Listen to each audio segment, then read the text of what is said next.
The idea is the reason why the world is so disorderly is because you've got all, now with the Cold War gone, you've got all these ethnic groups killing each other and so on. Well, as usual, it's always a good idea to start by asking about the facts. Whenever you hear anything said very confidently, the first thing that should come to mind is, wait a minute, is that true? My city is still breathing, but barely, it's true.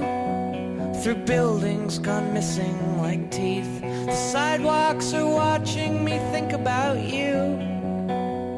Sparkled with broken glass, I'm back with scars to show. Back with the streets I know will never take me anywhere but here.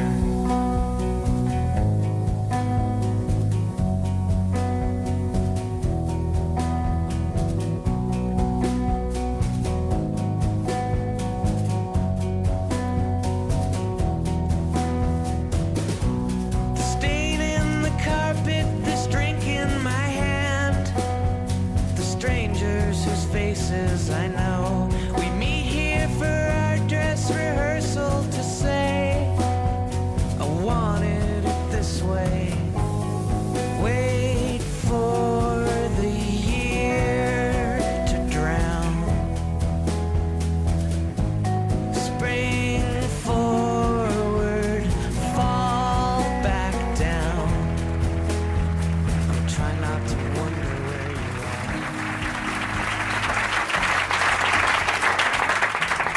Thanks. I just got back from Brazil, where they don't have any fire codes. And if you think this is uncomfortable, you should see a meeting there. People packed so tight that it was a good question whether the oxygen level would suffice. Fortunately, there wasn't a fire. There would have been a huge catastrophe. Well, the title, you noticed, had a question mark after it.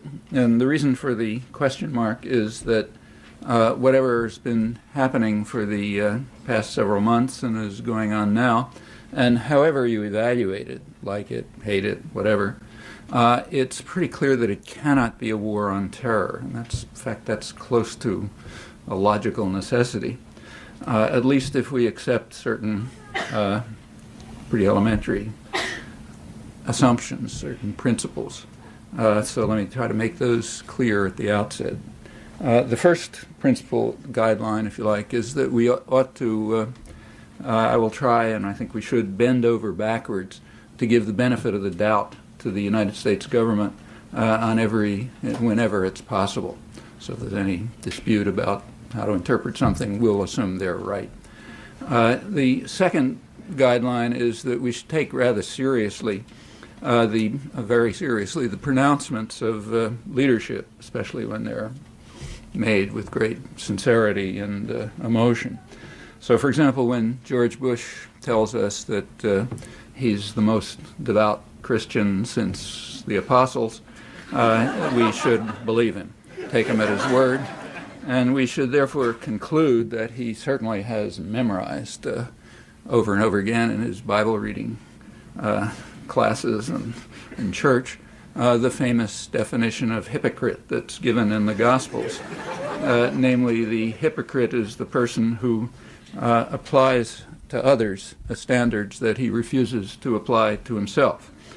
So if you're not a hypocrite, you assume that if something is right for us, it's right for them. And if it's wrong when they do it, it's wrong when we do it. That's really elementary.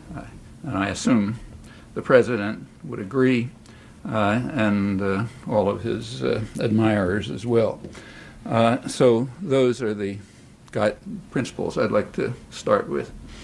Well, just side comment, I mean, unless we can rise to that minimal level of moral integrity, we should at least stop talking about things like human rights and right and wrong and good and evil and all such highfalutin things, because all of our talk should be dismissed, in fact dismissed with complete repugnance, unless we can at least rise to that minimal level. I think that's obvious, and I'd hope there'd be agreement on that too. Well, with that much in place, just that much for background, let me formulate a thesis. The thesis is that we are all total hypocrites on any issue relating to terrorism. Now, let me clarify the notion we. I mean, by we, I mean people like us, people who have a high degree of privilege, of training, resources, access to information, for whom it's pretty easy to find out the truth about things if we want to, if we decide that that's our vocation. And in the case in question, you really don't have to dig very deep. It's all right on the surface. So I mean, when I say we, I mean that category.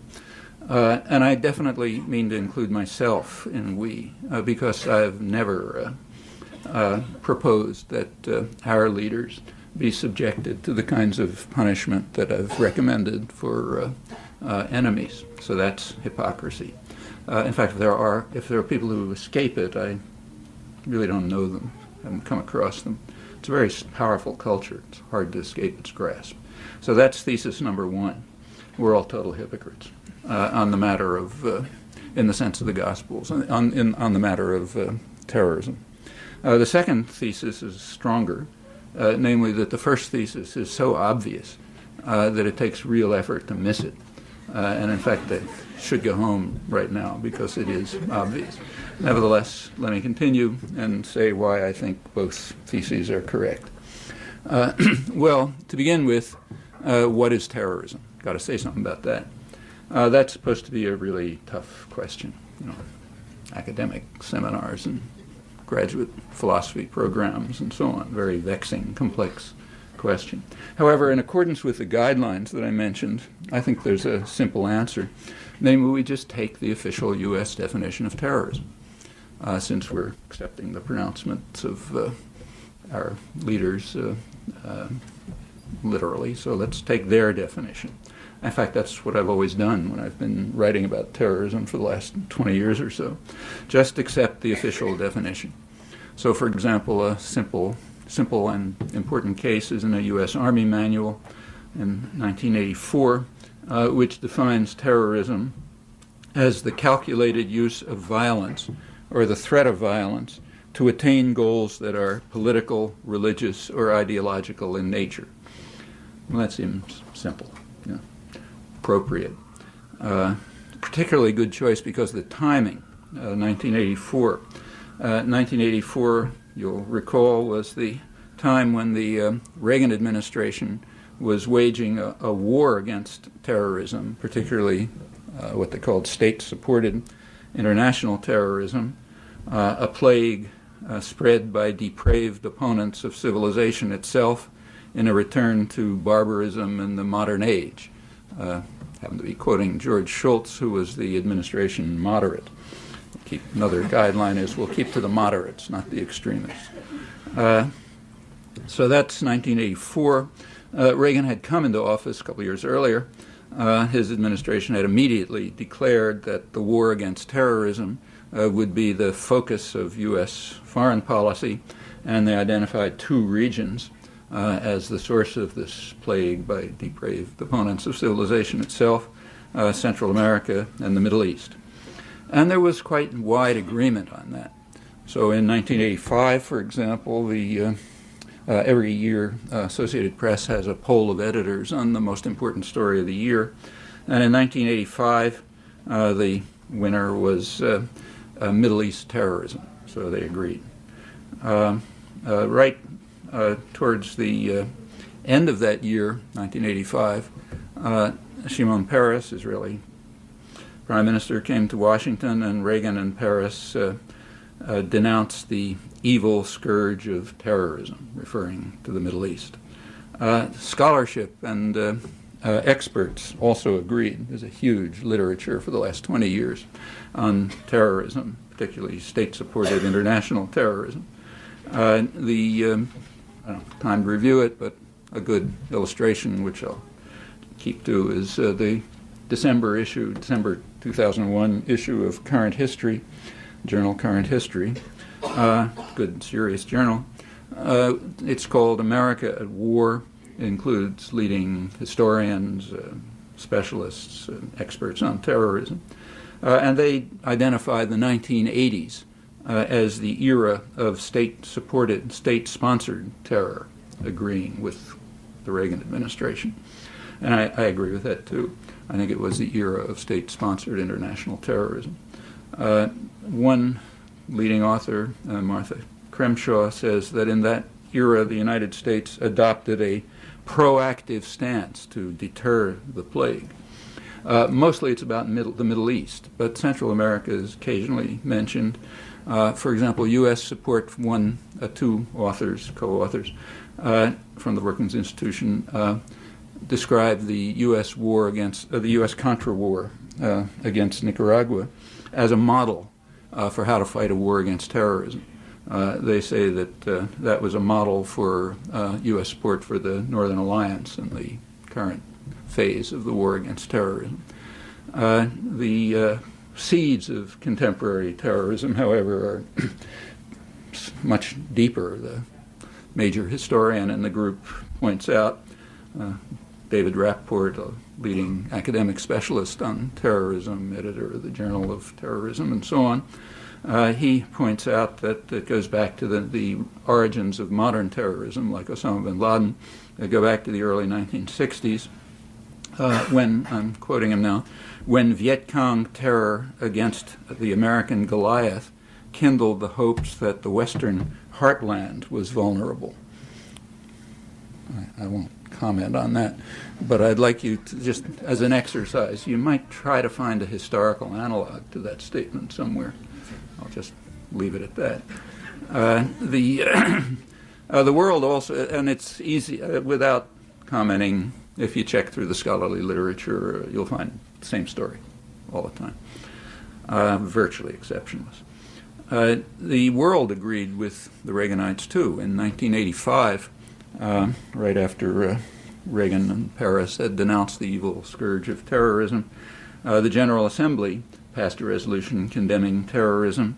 And in 1987, it passed a much stronger resolution and a much more explicit one denouncing terrorism in all its forms and calling on all states to do everything they can to fight against the plague and everything you like. It's true that that wasn't unanimous. There was one abstention, namely Honduras, and 2 votes against, the usual 2. They gave their reasons for voting against the major UN resolution on international terrorism. Namely, both states, the United States and Israel, pointed to the same paragraph as the reason for their negative votes. It was a paragraph that said that nothing in the present resolution could in any way prejudice the right to self-determination, freedom, and independence as derived from the United Nations Charter of people forcibly deprived of that right, particularly peoples under colonial and racist regimes and foreign occupation, or could deprive them of the right to obtain support for others in these ends in accord with the Charter of the United Nations. That was the offending paragraph. And it's easy to understand why. It raised a serious problem for the United States and Israel. The African National Congress was identified officially as a terrorist organization in the United States, and South Africa was officially an ally. But the phrase struggle against colonial and racist regimes plainly referred to the struggle of the ANC against the apartheid regime, so that's unacceptable. The phrase foreign occupation, everyone understood, referred to the Israeli occupation of the West Bank and Gaza, then in its 20th year, extremely harsh and brutal from the beginning, continuing only because of decisive U.S. Military, economic, and diplomatic support, which runs up to the present. So obviously that was unacceptable. So therefore, the vote was 153 to 2 with 1 abstention. So it wasn't totally unanimous. It wasn't reported, and it's disappeared from history. You can check to find out. Incidentally, that's standard practice. When the master says something is wrong, it's down the memory hole. Doesn't get reported, and it's forgotten. But it's there. If you want to look, you can discover it. I'll give you the sources if you like. Reagan at that time he and Paris were talking about the evil scourge of terrorism in the Middle East. George Shultz didn't entirely agree. He thought that what he called the most alarming manifestation of state-sponsored terrorism was frighteningly close to home. Namely, it was a cancer in our landmass, a cancer right nearby that was threatening to conquer the hemisphere with a revolution without borders. Rather interesting propaganda fabrication, revealed to be a fraud instantly, but always used repeatedly afterwards, even by the same journals who explained why it was total fabrication. It was just too useful to abandon. And there's also an interesting, if you think about it, the fabrication had a certain element of truth in it, an important element of truth. Could come back to that if you like. Anyhow, this cancer in our landmass was threatening to conquer everything, openly following Hitler's Mein Kampf, and we plainly had to do something about that. It was a serious. There's a day in the United States called Law Day. Elsewhere in the world, it's called May Day, May 1st, a day for support of the struggles of American workers for an 8-hour day. But in the United States, it's a jingoist holiday called Law Day.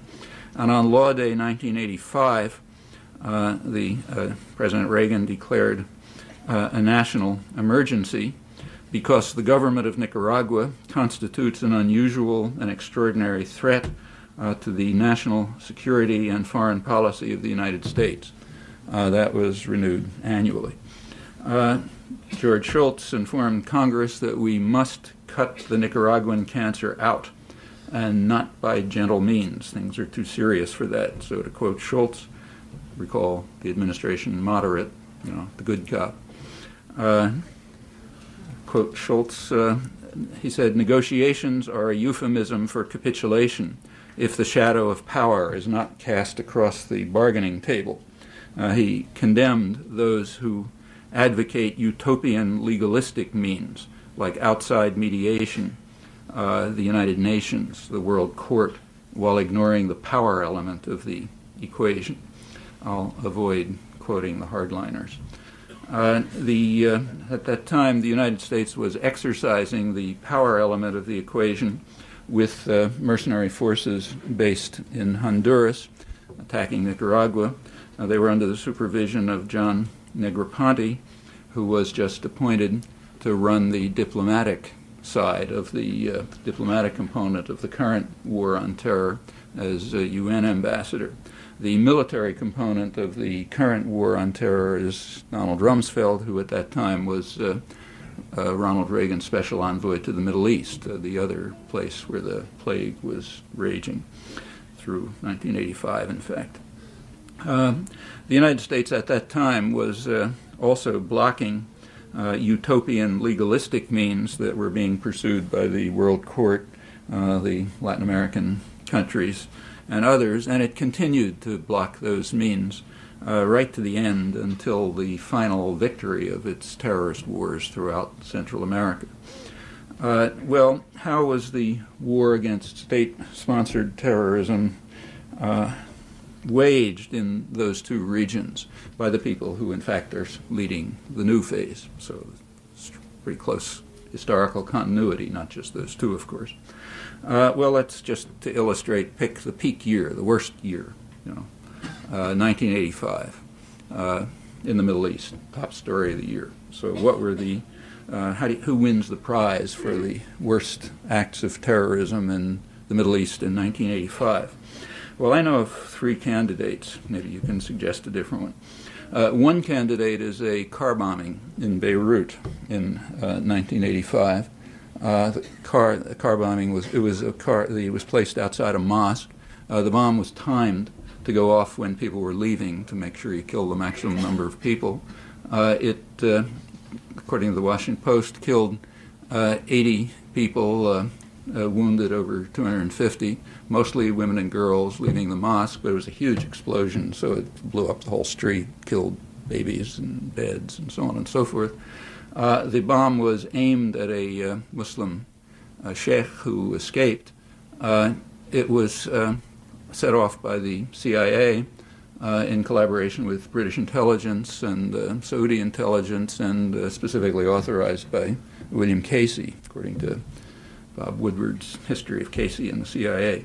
So that's a clear-cut example of international terrorism, very unambiguous, and I think it's one of the candidates for the prize for the peak year of 1985.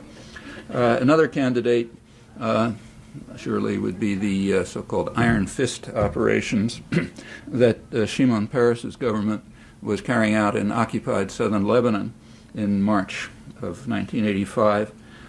The operations, this is southern Lebanon, which was under military occupation in violation of a Security Council order to leave, but with U.S. authorization, so this is irrelevant.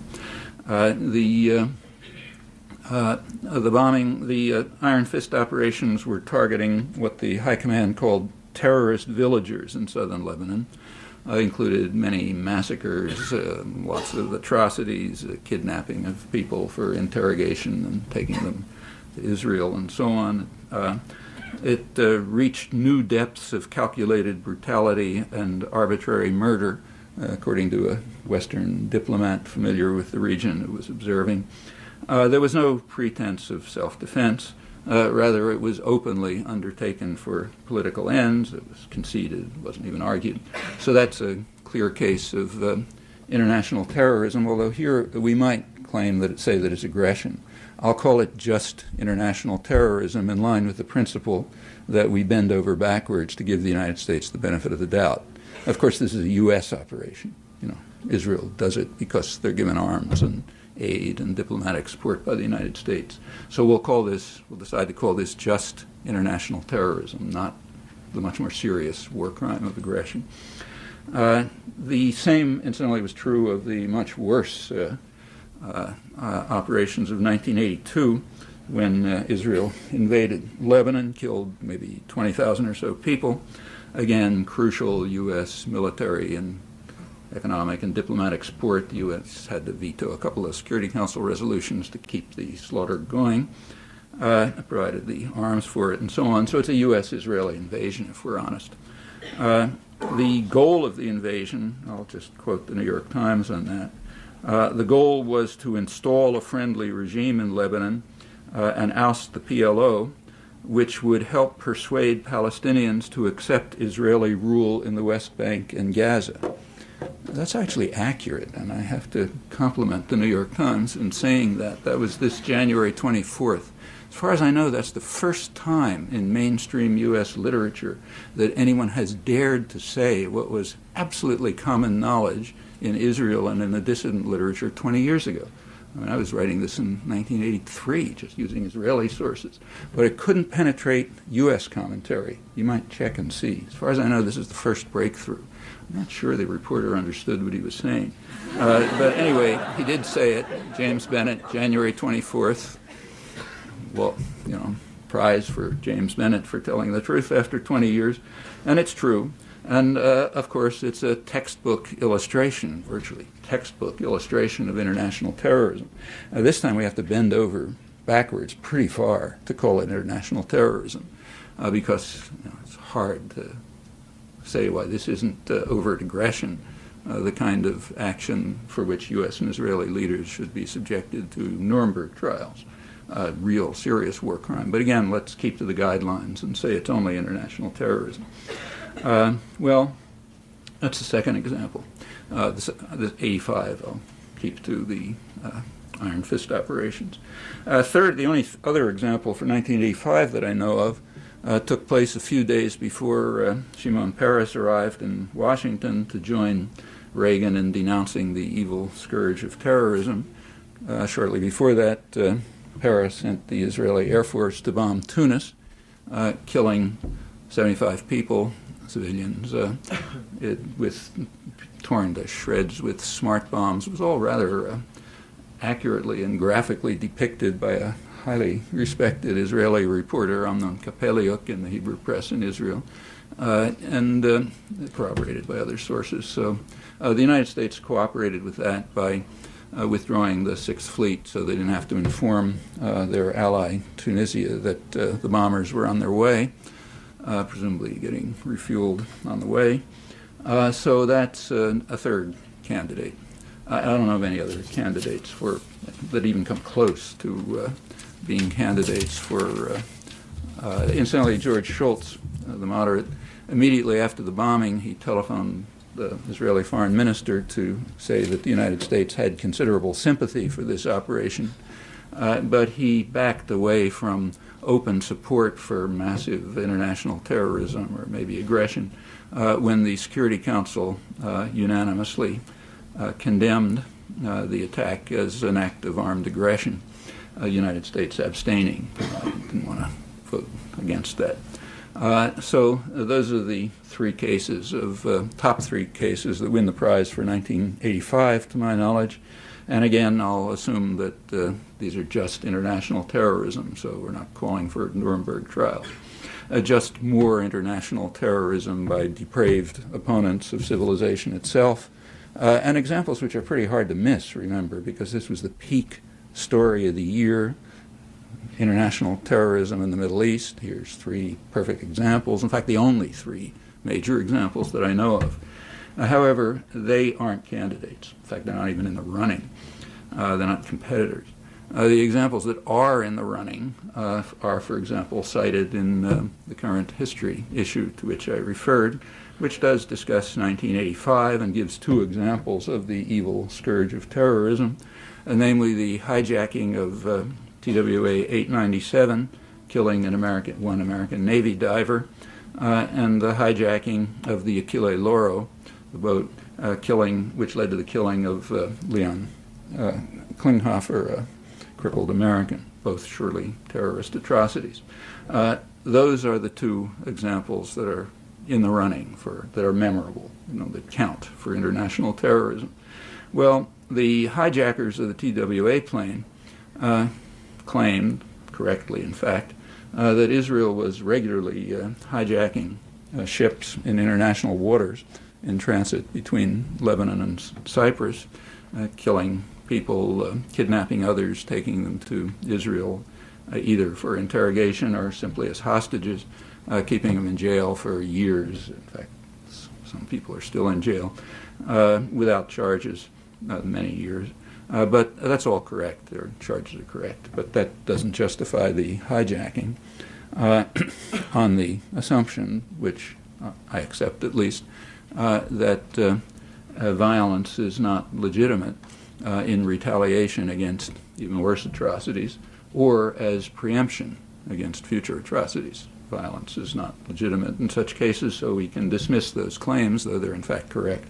And incidentally, the U.S.-Israeli hijackings, and remember, if Israel does it, we're doing it, those hijackings are also out of the historical record. I mean, occasionally you'll find a reference to them in the bottom of a column on something or other, but they're not part of the history of terrorism. The hijackers of the Achille Lauro claimed that this was retaliation for the bombing of Tunis a couple days earlier. Well, we dismiss that with contempt on the same principle, namely violence is not justified in retaliation or preemption. And assuming that we can rise to the level of, to the minimal moral level that I mentioned earlier, if we're not confirmed hypocrites, in other words, then some consequences follow about other acts of retaliation and preemption, but that's too obvious to talk about, so I'll just leave it to you to think about. Well, that's 1985, the peak year of international terrorism in the Middle East. It's a research project. You might see if I left out anything that is a competitor for the prize. I'm not aware of it. And none are mentioned in the literature on terrorism. And notice that, as I said at the beginning, you don't really have to work very hard to see these things. You have to work very hard not to see them. It takes a really good education to miss this. Think about it and see. 1985 was, of course, not the first or the last act of international terrorism in the Middle East. There are many others, some of them quite important. For example, in 1975, Israel, meaning Israeli pilots with U.S. planes and U.S. support. In December 1975, they bombed the village in Lebanon, killing over 50 people. No pretext was offered, but everybody knew what the reason was. At that time, the UN Security Council was meeting to consider a resolution which was supported by the entire world, with marginal exceptions, only one crucial exception, the United States, which vetoed the resolution, calling for a diplomatic settlement of the Israel-Palestine conflict, incorporating UN 242 and all of its wording, the main resolution, security and territorial integrity and all those nice things, on the internationally recognized border. The offending part of this one was that it also referred to Palestinian national rights, and that's not acceptable to the United States. It rejected them then, it rejects them now, contrary to a lot of nonsense that you read. The U.S. vetoed the resolution that terminated, and this continued, still going on, in fact, year after year of efforts at diplomatic settlement, which the U.S. has unilaterally blocked. Israel doesn't have a veto at the Security Council, so they reacted to the debate by bombing Lebanon and killing 50 people without a pretext. That's not in the annals of international terrorism either. There are many more recent cases, including the two invasions of Yitzhak Rabin and Shimon Peres in 1993 and 1996. U.S. supported in Lebanon. U.S. supported both of them. Lots of deaths, hundreds of thousands of people driven out, and so on. Clinton had to back off his support for the 1996 invasion after the Qana massacre, over 100 people in a UN refugee camp. At that point, he said, "Can't handle this anymore, he better leave." There was no pretext of self-defense in this case. This is just outright international terrorism or maybe aggression. And it continues. So let's go up to the current intifada, which broke out on September 30th of the year 2000. In the first couple of days, there was no fire from Palestinians. It was stone throwing. But Israel was, in fact, using Israeli U.S. attack helicopters to attack civilian complexes, apartment complexes, and so on, killing and wounding dozens of people in the first few days. The Clinton administration responded to this by our president's phrase, by enhancing terror. Recall, Bush condemned the Palestinians for enhancing terror last month, so I'll use his phrase in line with the guidelines. The Clinton administration committed itself to enhancing terror by making, on October 3rd, by making a deal for the biggest shipment in a decade of military helicopters to Israel, and along with spare parts for the Apache attack helicopters that had been sent a couple of weeks earlier. That's enhancing terror in the days right after these helicopters were being used to murder and wound civilians, attacking apartment complexes, and so on. The press cooperated by refusing to report this. Note, not failing to report it, refusing to report it. It was specifically brought to the attention of editors, and they simply made it clear they're not going to report it. There's no question about the facts, incidentally. But to this day, it hasn't been reported, except in the margins. That policy continues. Skip to December 2001, last month, 2 months ago. George Bush was condemning the Palestinians for enhancing terror, and he contributed in the conventional way to enhancing terror, in crucial ways, in fact. On December 15th, the UN Security Council debated a European-initiated resolution calling on both sides to reduce violence and calling for the introduction of international monitors to assist in monitoring a reduction of violence. That's a very important step. That was vetoed by the United States. It went to the who want to enhance violence, evidently. It's hard to think of any other interpretation for this. The press didn't have to bother giving an interpretation because it was barely reported. It then went to the General Assembly, where, as far as I'm aware, it wasn't reported at all, and there was an overwhelming vote supporting the same resolution. This time, the United States and Israel were not entirely isolated in opposition. Several Pacific islands joined in, Nauru and one or two others. So therefore, not the usual splendid isolation. I don't recall that was reported. About a week before, 10 days before that, there was another major contribution to enhancing terror. The Fourth Geneva Conventions, according to the entire world, literally, outside of Israel, apply to the occupied territories. The United States doesn't vote against this when it comes up in the United Nations. It abstains. I presume the reason is the United States does not want to take such an open, blatant stand in violation of fundamental principles of international law, particularly because of the circumstances under which they were enacted. Recall that the Geneva Conventions were established right after the Second World War, in order to criminalize the acts of the Nazis. So saying they don't apply is a pretty strong statement. However, outside of the United States and Israel, the whole world agrees. The International Red Cross, which is the agency responsible for applying and interpreting them, agrees. In fact, there's no, as far as I'm aware, no further question about this. Switzerland, which is the responsible state, called a meeting of the high contracting parties for the Geneva Conventions, that is, those, like the United States, that are legally obligated by treaty to enforce them. It's a high, solemn commitment. Called a meeting on December 5th in Geneva, and the meeting took place, passed a strong resolution determining that the Geneva Conventions do apply to the occupied territories, which makes illegal just about everything that the United States and Israel do there. They went through the list, settlements, displacement, everything that goes on. The United States boycotted the session.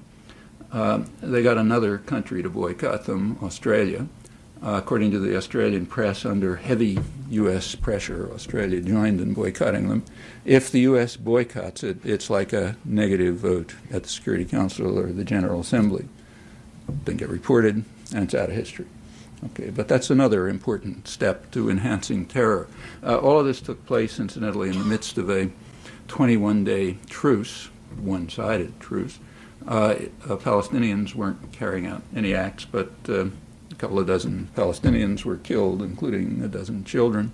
That was right. It was right in the middle of this that these efforts to enhance terror took place. Maybe that's an unfair interpretation, and there's some other motive that I'm not thinking of, but that's what they look like to me. You can think about that. In any event, international terrorism in the Middle East certainly continues, has a long history. And if you look over the record, of course, it's mixed and complicated, but I think you'll find that the balance is pretty much along the lines that I described. In fact, the balance reflects the means of violence available, as it usually does, if you look around the terror. In fact, that's why in the whole range of terror, state terror is far worse than individual terror. For the obvious reason that states have means of violence that individuals don't have, or groups. And that's what you find if you look, I think, overwhelmingly. It's commonly said that terrorism is a weapon of the weak. That's completely false, at least if you accept the official U.S. definition of terror. If you do that, then terror is overwhelmingly the weapon of the strong, like most other weapons. Well, that's history, but all of this stuff is out of history. History is what is created by well-educated intellectuals, and it doesn't have to have any resemblance to that thing called history by naive people. And I think if you check this, you'll find that that's true.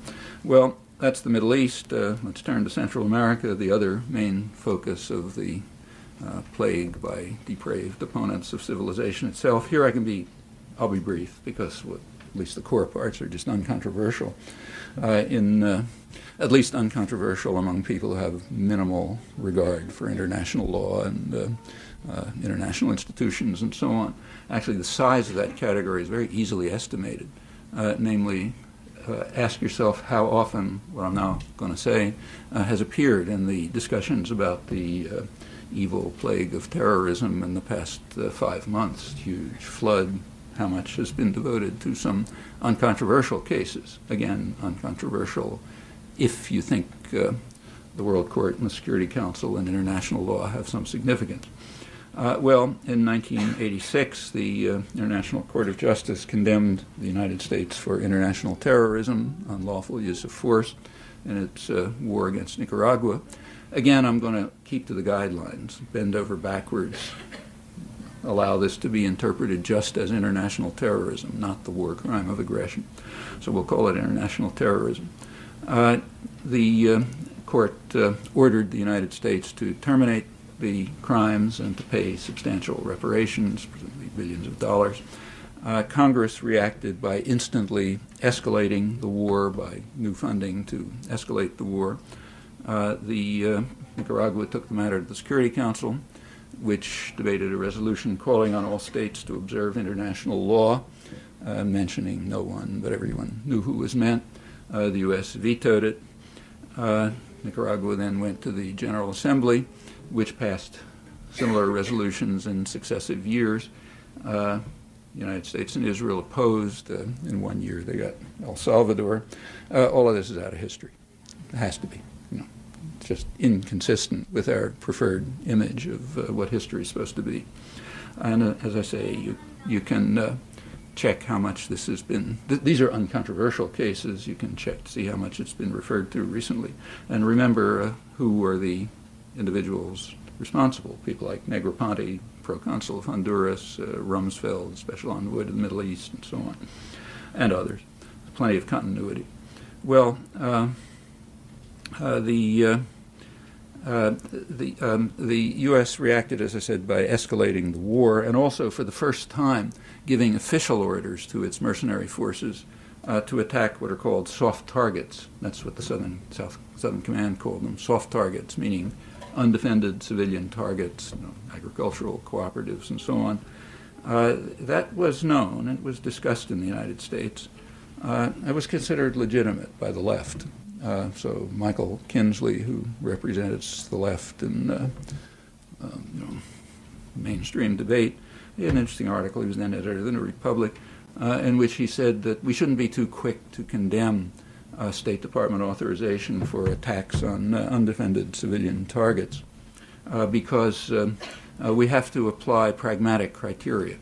We have to carry out cost-benefit analysis and see whether, as he put it, the amount of blood poured in is compensated by a good outcome, namely democracy, what we will determine to be democracy. And what that means you could see by looking at the states next door, like El Salvador and Guatemala, which were okay democracies. And if it passes our test, then it's okay.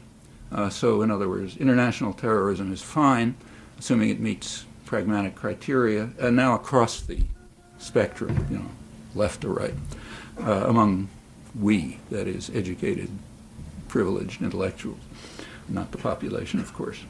In Nicaragua, the population had an army to defend it. It was bad enough. I mean, tens of thousands of people killed, the country practically devastated, may never recover, but it had an army to defend it. In El Salvador and Guatemala, that wasn't true. The army was the state terrorists, the U.S.-supported state terrorists. They were the army. There was nobody to defend the population. And in fact, the atrocities were far worse. Also, they're not a state, so they couldn't go to the World Court and the Security Council to follow legal means, of course, without any effect, because we, people like us, have determined that the world is going to be ruled by force, not by law. And since we have the power, as long as we determine that, a state that tries to follow the legitimate means of responding to international terrorism has nothing to do. But that's our choice, nobody else's choice. You can't blame anyone else on that, for that. In order to carry out, there was, however, enough popular resistance, not elite resistance, but popular resistance to the atrocities there that the U.S. had to resort to an international terrorist network, an extraordinary international terrorist network. Remember, the U.S. is a powerful state. It's not like Libya, Libya wants to carry out terrorist acts, they hire, Carlos the Jackal or something. The United States hires terrorist states. We're big guys. So the terrorist network consisted of Taiwan, Britain, Israel, Argentina, at least as long as it was under the rule of the neo-Nazi generals. When they were unfortunately removed, they fell out of the system, Saudi Arabian funding. Quite a substantial international terrorist network, never been anything like it. In contemporary terms, we might call it an axis of evil, I suppose. The outcome, again, keeping to the guidelines, we believe our leaders, the result was hundreds of thousands of people slaughtered, millions of orphans and refugees, every conceivable atrocity, the region devastated. The single uncontroversial case, Nicaragua, which was the least of them, that alone far surpasses the crimes of September 11th, and the others suffered far worse. This is, again, we're bending over backwards and giving the U.S. the benefit of the doubt, so we're only calling it international terrorism organized by depraved opponents of civilization itself. Well, that's the second major area, Central America. All of this, however, is off the record, too, in the current history journal, and it's typical in this respect. Nothing that I just have referred to is mentioned, nor is it in the whole scholarly literature, in fact, except way at the margins. You can check and see. It just doesn't count. The 80s are described as the era of state-sponsored international terrorism, but they're not referring to any of these things. The U.S. was trying to prevent state-sponsored international terrorism by taking proactive means, like the most massive international terrorist network that's ever been known. That's very typical of the scholarly literature, journalism, and again, you can do a check. There's barely been a word about any of this, as the second phase of the war on terror has been declared once again with pretty much the same people and every reason to expect similar outcomes. Well, let's continue. From all of this, an obvious conclusion follows. There is an operational definition of terrorism, the one that's actually used. It means terror that they carry out against us. That's terrorism. Nothing else passes through the filter. Furthermore, that's, as far as I know, that's a historical universal. I can't find an exception to that. You might try. So, for example, the Japanese in China and Manchuria were defending the population against Chinese terrorists and going to create an earthly paradise for them if they could control the terrorists. The Nazis in occupied Europe were defending the legitimate governments like Vichy and the population from the terrorist partisans who were supported from abroad, as indeed they were. They were run from London and Poland and France and so on.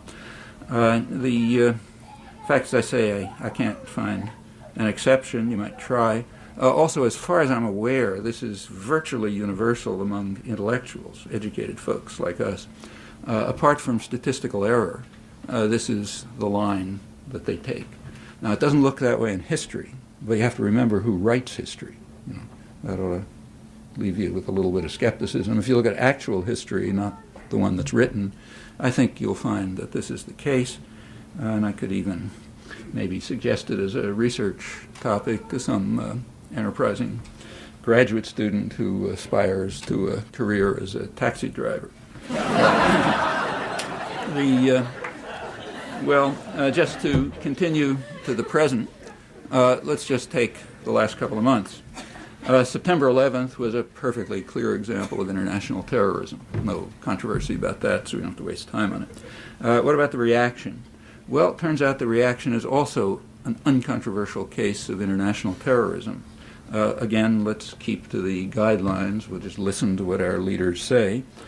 So on October 11th, President Bush announced to the Afghan people that we will keep bombing you until you hand over people who we suspect of terrorist acts, although we refuse to provide any evidence, and we refused to enter into negotiations for extradition and transfer. Clear case of international terrorism. On October 28th,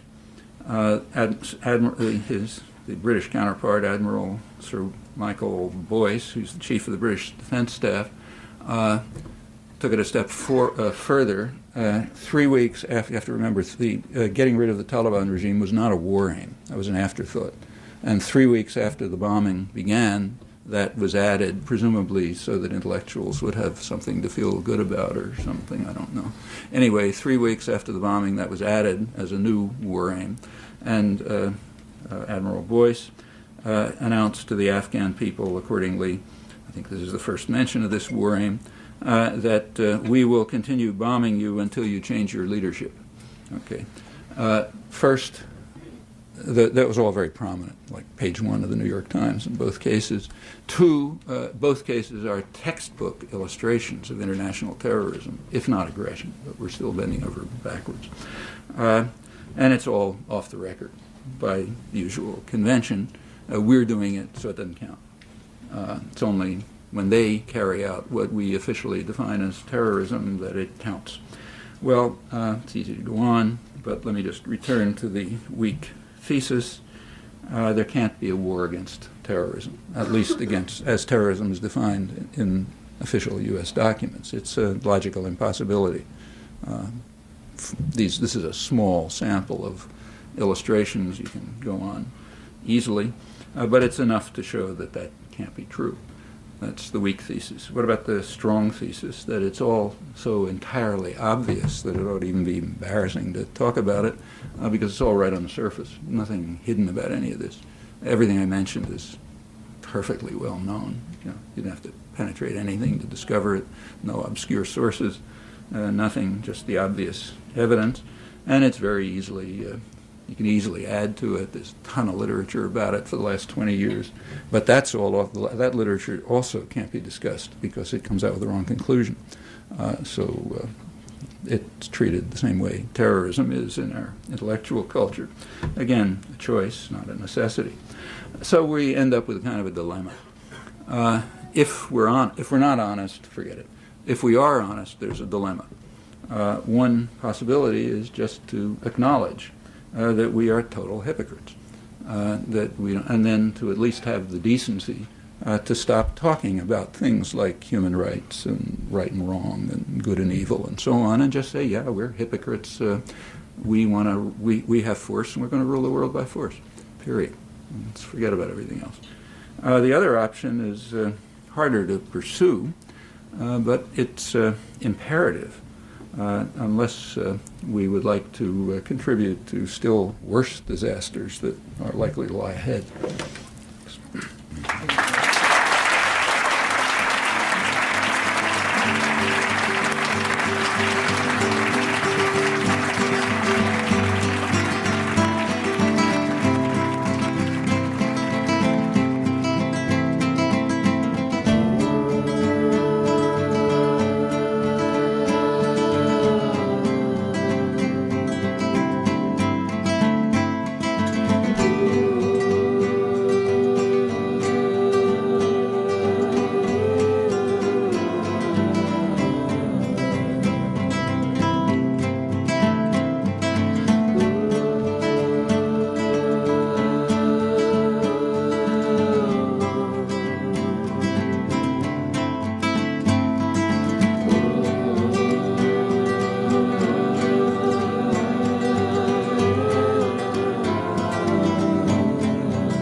begins to show.